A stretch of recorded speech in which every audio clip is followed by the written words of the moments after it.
সান কনিউয়া সম্পর্কে আরও কিছু তথ্য। স্বভাব। সান কনর পাখি বুদ্ধিমান, কৌতূহলী এবং খুব সামাজিক প্রাণী।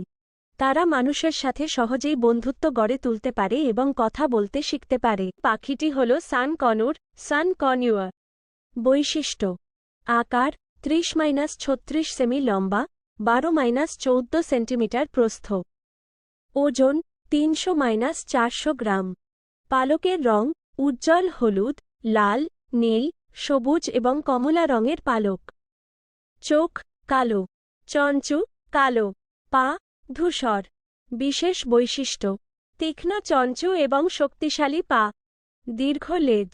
উজ্জ্বল এবং রঙিন পালক। সামাজিক প্রাণী, 10-30 জনের দলে থাকে। খুব বুদ্ধিমান এবং প্রশিক্ষণযোগ্য। বাসস্থান। মধ্য এবং দক্ষিণ আমেরিকা, বিশেষ করে অ্যামাজন বৃষ্টিবন। উষ্ণমণ্ডলীয় এবং উপ-উষ্ণমণ্ডলীয় বনভূমিতে বাস করে। খাদ্য। বীজ, ফল, বাদাম, পোকামাকড় এবং ছোট সরীসৃপ। প্রজনন। বছরে 2 বার ডিম দেয়। প্রতিবার 2-4টি ডিম দেয়। ডিম ফোটার জন্য 21-25 দিন সময় লাগে। সাংস্কৃতিক গুরুত্ব। সান কনর পাখি আমাজনীয় আদিবাসীদের কাছে গুরুত্বপূর্ণ। এদের পালক এবং মাংস ব্যবহার করে বিভিন্ন জিনিসপত্র তৈরি করা হয়। পোষা প্রাণী হিসেবেও জনপ্রিয়। চিত্রে